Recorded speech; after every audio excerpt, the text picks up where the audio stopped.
Bon, la post-production, c'est clairement une étape qui prend beaucoup de temps quand on fait un montage vidéo. Alors ouais, il y a plein de petits trucs à savoir, comme par exemple les raccourcis clavier, les shortcuts. J'avais fait une vidéo là-dessus il y a quelques temps où je vous donnais pas mal de conseils, mais il y a aussi plein d'autres techniques de vidéaste pro pour gagner du temps et aussi, et même surtout, je dirais, des trucs à ne surtout pas faire sur Premiere Pro. Et c'est pour ça que je partage avec vous quelques tips sur Premiere Pro. C'est parti.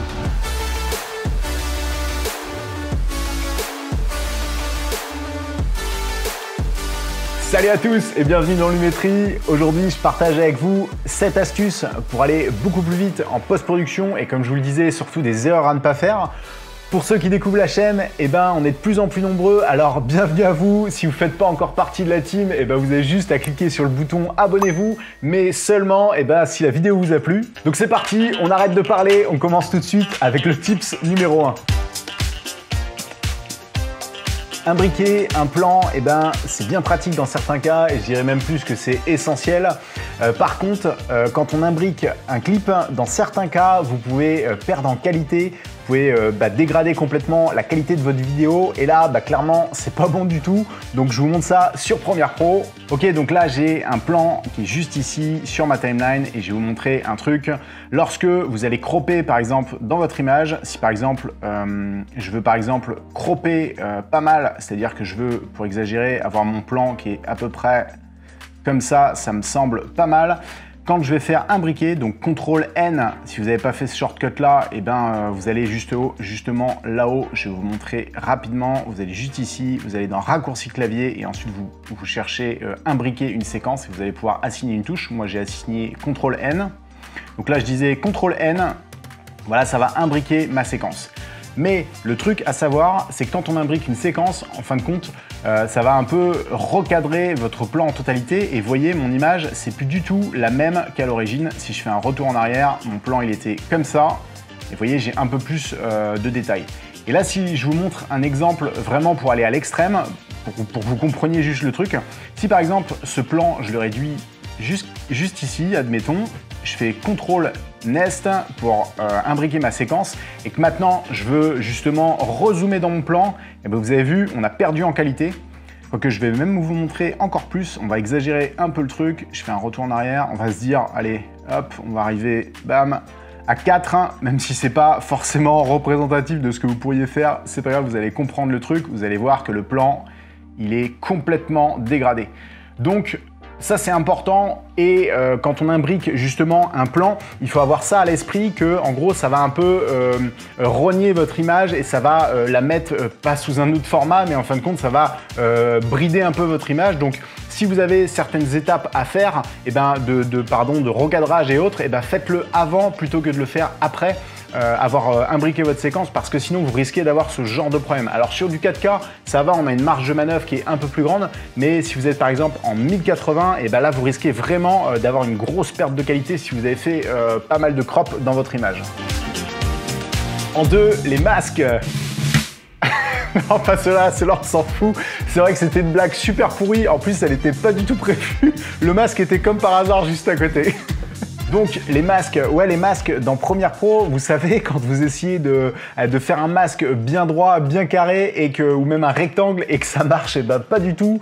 Il y a deux trucs à savoir, dont un moi que j'ai appris il n'y a pas si longtemps que ça et que je partage avec vous aujourd'hui. Donc le truc pour faire des lignes bien droites, vous allez du coup ici, sélectionnez votre masque. Alors là, vous pouvez faire Shift ou Commande sur ceux qui sont sur Mac et là, vous allez pouvoir étendre votre masque. Donc ça peut déjà vous faire gagner un peu de temps. Comme ça, là, votre rectangle, il va bien rester droit. Et ensuite, si par exemple, je me dis que je veux juste agrandir un petit peu comme ça et que là, je veux juste étirer parce que cette forme-là, on va dire, la hauteur me convient complètement, et bien là, en fin de compte, je vais surbriller ces deux plans-là. Je vais faire clic droit en laissant bien appuyer la souris dessus. Et ensuite, je vais faire Shift. Et là, je vais diriger ma souris légèrement vers le bas. Et vous avez vu, là, je peux avoir justement un masque qui va être un peu plus long et qui va être vraiment droit. Parce que si vous le faites, vous pouvez le faire aussi point par point. D'ailleurs, ça fonctionne aussi en faisant Shift et puis vous sélectionnez juste un seul point et vous tirez. Ça va vous faire normalement des lignes bien droites. Et vous voyez, si je remonte à peu près là-haut, je vais baisser le contour progressif. On va essayer de voir un peu ce que ça donne. Ouais, vous avez vu, on a quand même une belle ligne qui est bien droite. Donc voilà, et du coup le deuxième, comme je vous le disais, vous faites Shift ou Commande et là vous avez accès justement à l'extension du masque. Ça vous évitera de le faire justement point par point comme ça et puis d'avoir un masque qui n'est pas du tout droit parce que des fois on cherche justement à avoir des belles lignes bien droites. En 3, configurer des couleurs pour mieux monter vos vidéos. Ça, c'est un truc qui est visuellement super pratique et vous allez gagner pas mal de temps dans vos montages. Et surtout, le fait d'avoir justement une vue d'ensemble, ça va être beaucoup plus précis et vous allez pouvoir vous servir des couleurs pour justement identifier rapidement vos clips et puis un peu la totalité de votre montage. Donc c'est très simple, pour assigner une couleur, vous allez juste là-haut dans Édition et ensuite vous allez dans Raccourci clavier. Et là, vous allez taper Libeller. Et voyez, ici, vous allez pouvoir assigner les couleurs juste ici en indiquant un numéro ou une lettre. Si par exemple, vous préférez mettre des lettres, vous pouvez le faire aussi. Moi, je trouve que 1, 2, 3, 4, 5, c'est beaucoup plus pratique et visuellement, et plutôt mentalement, on se rappelle beaucoup mieux que d'attribuer des lettres plutôt à chaque shortcut parce qu'il y a aussi pas mal de lettres qui servent dans Premiere Pro, comme la vidéo que j'avais fait sur les shortcuts. En 4, les textes. Comment centrer un texte super rapidement quand vous avez fait un beau texte cinématique. Il y a une technique à savoir sur Premiere Pro pour vraiment avoir un texte qui est bien centré. Et là, c'est très simple. Donc là, j'ai mon clip qui est juste ici. Vous voyez, juste un plan, bam, un plan de drone, juste au ras de l'eau. Donc là, je vais pouvoir aller directement ici, sélectionner mon texte. Et là, on va taper cinématique. C'est parfait. Ici, vous avez l'option, vous pouvez aller cliquer ici et ensuite vous avez juste à, par exemple, aligner votre texte juste ici, mais ça, vous n'êtes pas obligé de le faire, pardon. Ça va aussi fonctionner dans ce cas de figure-là. Là, par exemple, je vais mettre ça en light. On va donner un peu de style à notre texte. On va le mettre assez large, comme ça. C'est parfait. Et là, en fait, vous avez des options ici. Vous pouvez faire réinitialiser, mais ça ne va pas forcément bouger votre texte. Donc là, vous pouvez descendre aussi en bas et ici, vous avez juste à faire réinitialiser.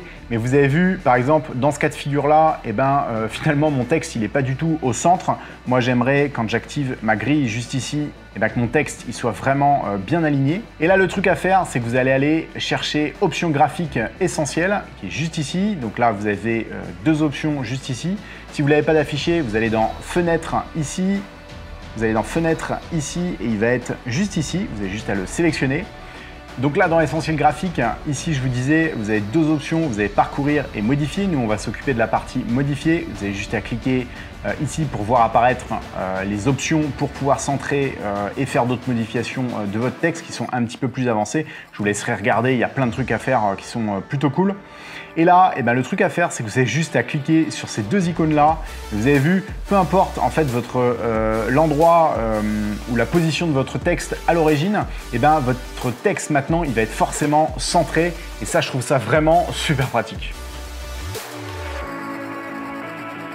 Ensuite, le tips numéro 5, si vous avez inversé par exemple la vitesse d'un clip et qu'ensuite vous voulez faire justement un speed ramping, ce qu'on appelle un speed ramping sur votre clip, si vous avez d'abord modifié, plutôt du moins inversé la vitesse de votre clip et qu'ensuite vous voulez faire votre remappage temporel, ça va pas marcher, vous allez avoir des bugs. Donc le truc, c'est que soit vous faites l'inverse, donc d'abord votre speed ramping et ensuite vous inversez votre clip. Enfin, vous inversez la vitesse de votre clip, pardon. Là, ça va donc fonctionner, mais le truc, c'est que si par la suite, vous voulez modifier votre speed ramping un peu plus tard dans votre montage, là aussi, vous allez avoir quelques petits bugs qui vont apparaître. Donc, il y a une solution, c'est possible, il faudra juste imbriquer votre séquence et là, ça va fonctionner. Donc, j'inverse la vitesse de mon clip et ensuite, je fais mon speed ramping, j'imbrique et je fais mon speed ramping. Alors attention, le truc à savoir, c'est que ça va fonctionner uniquement si vous voulez accélérer un clip, donc accélérer le speed ramping de votre clip. Donc là, le truc important à savoir, si par exemple, vous voyez, là je ralentis mon clip à 40%, donc là, c'est un clip qui a été filmé à 120 images secondes et ma caméra l'a interprété à 60 images secondes. Donc en gros, on considère que c'est un clip qui est à 59 images secondes. Là, je peux vérifier pour vous montrer. Vous voyez, c'est un clip qui est bien à 59. Hop, c'est un clip qui est bien à 59 images secondes. Donc là, je le ralentis donc à 40%, et là en effet, on a un beau ralenti à 40%. Maintenant, si par exemple, je fais l'inverse, c'est-à-dire que je vais d'abord imbriquer ma séquence, donc je fais CTRL-N, où je vous le disais, et ensuite, et ben maintenant, je vais modifier la vitesse de mon clip, je mets donc 40%, et ben regardez ce que ça va faire. Vous avez vu, on a des images qui sont manquantes. Pourquoi? Eh bien parce que quand on regarde dans Propriétés, juste ici, eh ben, le fait d'imbriquer votre séquence, eh ben, ça fait une modification et là on se retrouve avec une vidéo pardon, à 23 976 images secondes. Donc c'est pour ça, il faut vraiment faire attention quand vous allez imbriquer votre séquence à bien réfléchir de savoir qu'est-ce que vous voulez faire par la suite avec ce clip. Autre truc, il y en a pas mal d'entre vous qui m'ont demandé si j'avais une formation et c'est pas le cas, j'ai pas encore de formation, mais cette année ça va sortir, il y a vraiment une formation qui va sortir. Je sais pas encore trop quand parce qu'il faut vraiment que je prenne le temps pour faire quelque chose de bien. Et là, en effet, eh ben, on ira beaucoup plus en détail dans ce genre de petits trucs, par exemple, comme je viens de vous expliquer à l'instant. Mais en attendant, eh ben, j'ai fait une mini formation sur 3 effets que j'utilise tout le temps dans Premiere Pro et le lien est juste dans la description, vous avez juste à cliquer dessus. Donc voilà pour le tips numéro 5. Ensuite, en 6, un truc vraiment très simple que moi j'utilise tout le temps, eh ben, pour dupliquer un clip rapidement, plutôt que de faire un copier-coller, ça je trouve que c'est un peu galère et dans certains cas ça cause certains problèmes. Et ben c'est très simple, pareil si c'est pas prédéfini, normalement je crois que c'est les paramètres d'origine de Premiere Pro, mais si c'est pas le cas, encore une fois, vous allez juste dans édition et changer les raccourcis. Et là vous allez tout simplement faire Alt et ensuite vous prenez votre clip sans lâcher Alt et vous dirigez votre clip, comme ça vous pouvez, vous voyez, multiplier autant de clips que vous voulez et ça je trouve ça vraiment pratique, ça vous permet vraiment de gagner du temps. Et maintenant un petit tip sur la musique. En 7, comment faire une boucle dans une musique. Ça peut être vraiment pratique si par exemple vous voulez retarder ou accélérer un endroit précis de votre musique. Si vous voulez par exemple que le beat, que le moment où ça dynamise vraiment à fond la vidéo, et ben, vous voulez le retarder ou même l'accélérer, et ben, justement le fait de faire une boucle, ça va vous permettre justement de mieux gérer votre musique. Donc là, dans Premiere Pro, désolé, le son va pas être super bien, mais je vous montre par exemple avec ce morceau là justement de musique, si je veux par exemple faire une boucle dans cette musique là, donc on l'écoute une fois.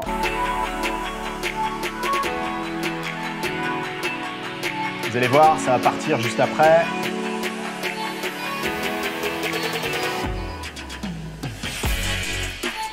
Vous avez vu, là la musique elle part et moi j'ai justement envie de reprendre un peu plutôt cette partie-là de la musique. Donc là ce que je vais faire c'est que je vais aller jusqu'à l'endroit où le beat part. Donc là je peux un peu plus zoomer dans mon image. Ouais, je pense que ça peut être même plutôt, ouais je disais par là mais non ça va être plutôt par là. Ouais, on peut se mettre ici, là je vais faire CTRL K, donc ça c'est pour couper, sinon après vous avez aussi l'outil C, ça vous permet de couper un endroit précis avec la souris. Donc là je vais pouvoir supprimer cette partie-là, et là je vais déplacer mon clip juste ici, donc là pareil Alt, vous voyez l'intérêt de faire Alt, et ben ça va être beaucoup plus pratique. Là je vais pouvoir rapprocher mes deux clips, on va écouter justement pour reprendre un peu ce passage de la musique là, on va voir ce que ça donne.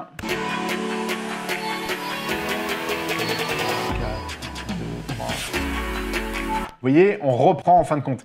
Et le petit truc, c'est que les musiques, généralement, vous comptez des tempos de 4.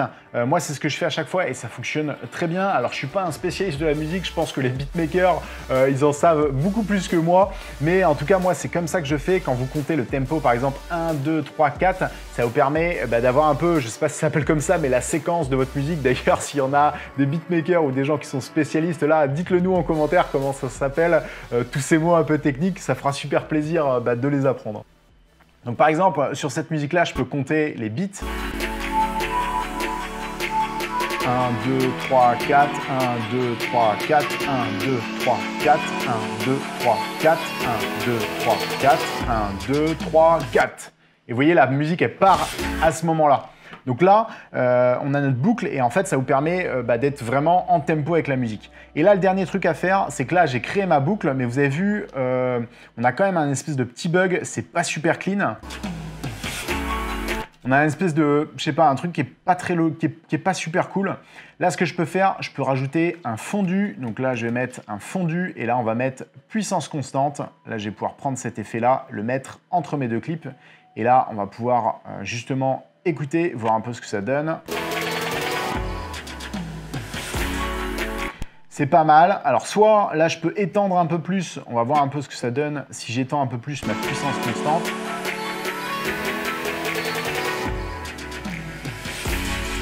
Ouais, c'est pas mal. C'est pas mal. Alors, c'est pas ultra parfait là ce que je viens de faire parce que c'est juste pour aller plus vite dans le tuto. Mais après, sinon, vous pouvez aussi modifier un peu votre clip comme ça. Et là, si je le fais, on va voir un peu ce que ça donne. Je vais remettre mon fade juste ici. Donc là, CTRL F, vous avez vu la vitesse à laquelle ça va. C'est beaucoup plus rapide que d'aller chercher dans les effets.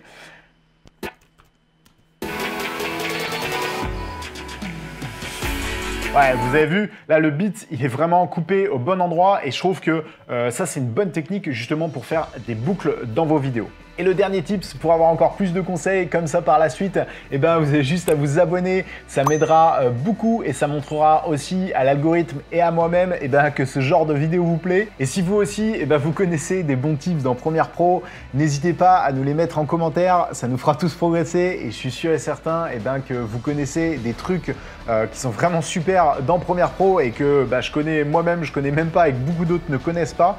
Donc n'hésitez pas à nous dire à tous et à nous le partager en commentaire. Ça nous fera tous progresser et c'est vraiment ça le but de cette chaîne. Comme je vous le dis à chaque fois, c'est le but, c'est qu'on progresse tous dans la vidéo. Merci à vous d'avoir regardé cette vidéo. J'espère que ces conseils vont vous aider pour faire des montages encore plus rapides. En tout cas, moi j'ai pris plaisir à partager ça avec vous. Merci à tous et je vous dis à la prochaine.